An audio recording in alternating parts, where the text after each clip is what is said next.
In this video, I am going to discuss the types of invasive carcinoma or the infiltrating carcinoma.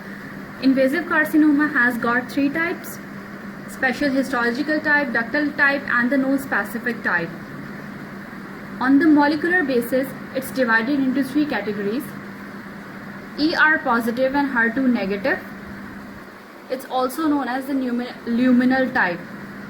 It's the most commonest type, and it's present in the 50 to 65% of cases. It's further divided into two categories on the basis of the proliferation: low proliferation and the high proliferation. First of all, I will discuss the low proliferation. Low proliferation has got the mutation of the ER positive and HER2 negative. It's present in the 50 to 55% of cases. It's present in the older women and the men.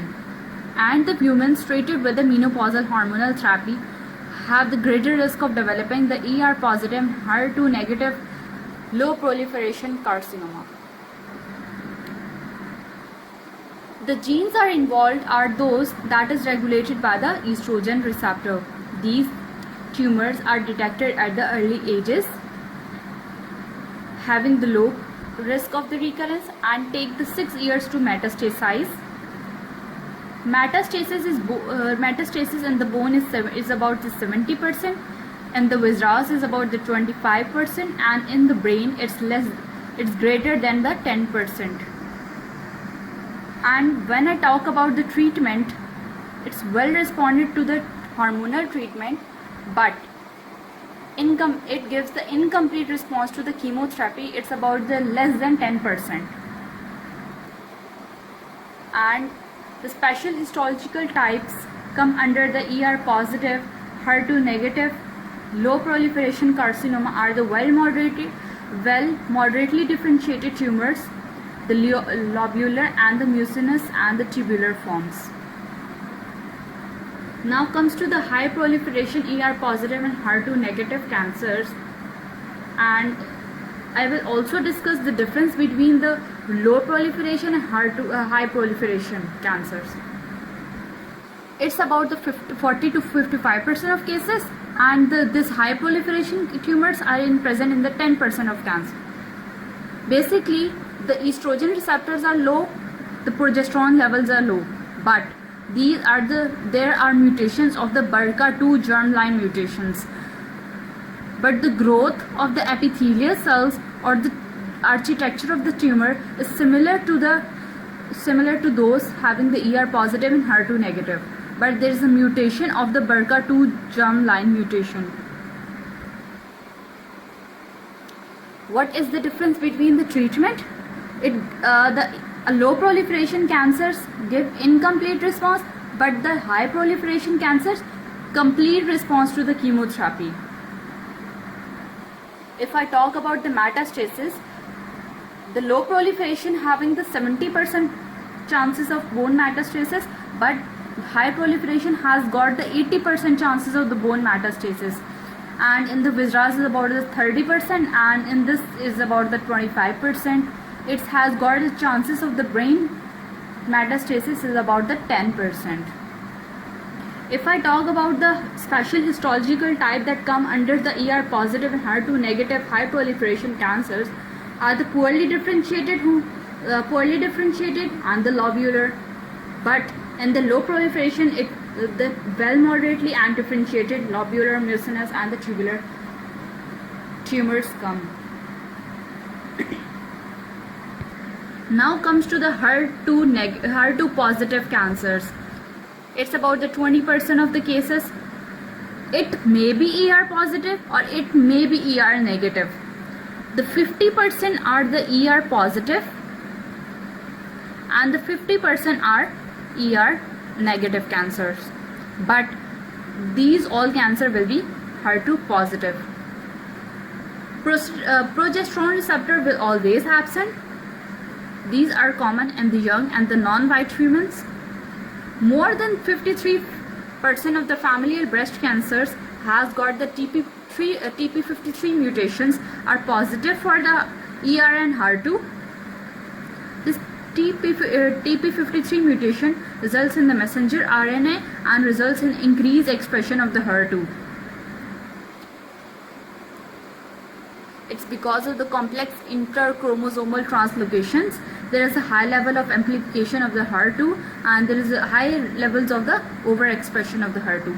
If I talk about the chemotherapy, if the tumor is HER2 positive and also ER positive, it gives response up to the chemotherapy 15%. If the tumor is HER2 positive and ER negative, it will give response to the 30% to the chemotherapy. If I talk about the metastasis, the bone metastasis is about the 70%, the visceral metastasis is about the 45%, and the brain metastasis is increased in the HER2 positive cancer, that is 30%.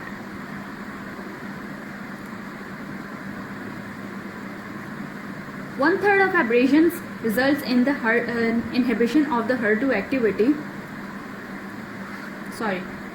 One-third of the tumors can be prevented or can be treated by the antibodies. Those antibodies will inhibit the HER2 activity.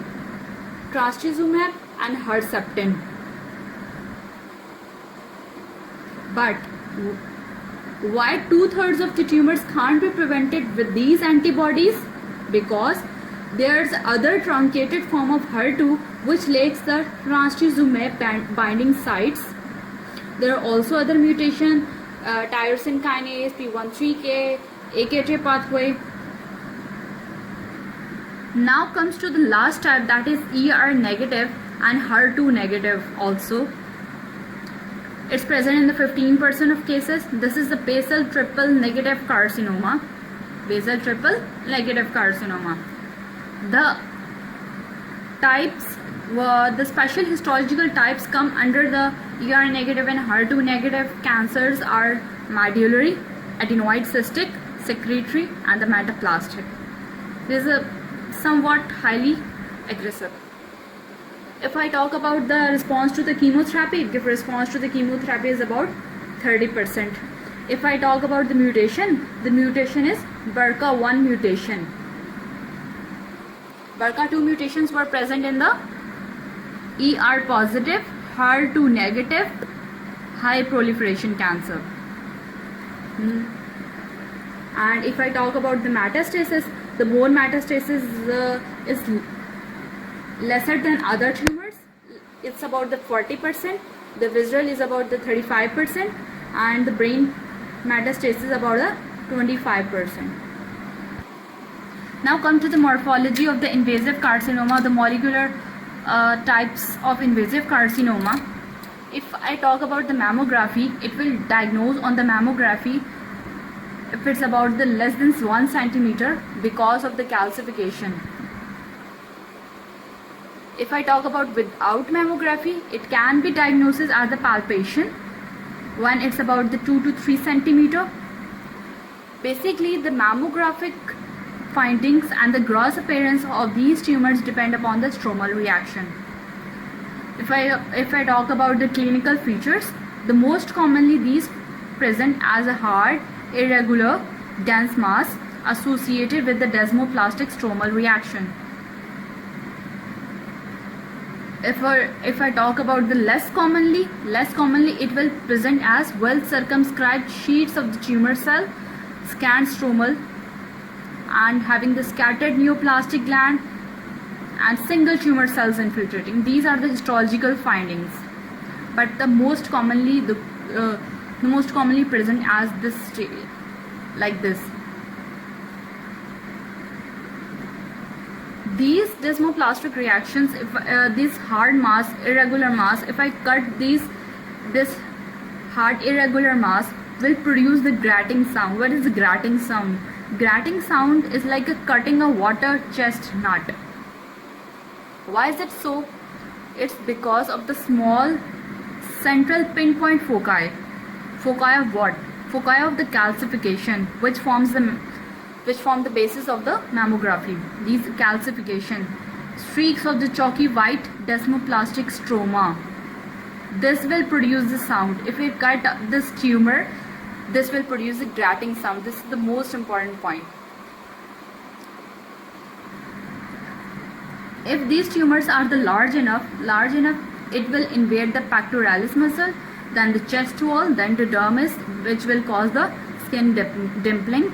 If it's involved the central portion, it will cause the retraction of the nipple. But most commonly, it will metastasize to the axillary lymph nodes. But if the tumors is small enough, they can't be diagnosed by the palpation or the mammography. Why is it so? It's because of the surrounding dense fibrous tissues, especially in the younger women having the dense fibrous tissue, not the adipose tissues, and the small tumors fails to produce the desmoplastic response. They can be diagnosed with the ultrasonography and the MRI. Now come to the grading of the tumors, that is Norton-Gam histological score. It's basis on the nuclear pleomorphism, the tubule formation in the tumors, the mitotic rate, and the points added to divide the carcinoma. The carcinomas are divided into 3 grades, the grade 1, the grade 2, and the grade 3. The grade 1 is well differentiated tumors having very similar, which is very similar to the surrounding tissue, and type 2, the moderately differentiated, and the type 3, that is poorly differentiated. Now comes to the grade 1, that is well differentiated. The carcinoma will be tubular in shape, having the round nuclei and the low proliferation rate. If I talk about the grade 3, is the poorly differentiated but the high proliferation rate. If I talk about the when the tumor is when the tumor is poorly differentiated, remember the one point, it has got the areas of necrosis and the hemorrhages. And in the grade 2, there is an intermediate stage. There is mitotic figures are present, the pleomorphism is present. These all will present in the third stage as well, but these are just starting from the grade 2. Tubular solid clusters of the single infiltrating cells, greater degree of the nuclear pleomorphism, and mitotic figures. These last 2 points will also present in the grade 3. These are the solid sheets. These are the tubules, because the 1 and 2 are having the tubular like structures, because these are not very proliferating, but in the stage 3 it's highly proliferated. Then this tubule will also fill with the cells, having the high proliferation rate and the irregular nuclei. The nuclear polymorphism starting from the grade 2, but then the grade 3 it will result in the irregular nuclei. Now come to the morphology of the molecular subtypes of the invasive carcinoma. The first of all, I will talk about the ER positive and HER2 negative cancer, having the many morphological pattern, but as I told you earlier, having which is the low proliferation, have got the well differentiated. But if it's the high proliferated cancer, it will poorly differentiated. This other histological subtype, the mucinous, papillary, cribriform, lobular pattern. The special histological subtype I will discuss in the next video. The HER2 positive, it's the poorly differentiated or the few moderately differentiated. 50% having the apocrine pattern, and the 40% are the micropapillary. Associated with the ductal carcinoma in the situ is more extensive. If I talk about the ER negative and HER2 negative, these always be the poorly differentiated, having the circumscribed but pushing forward central areas of the fibrotic necrotic areas, lymphocytic infiltration, having the medullary subtype, spindle squamous matrix producing patterns.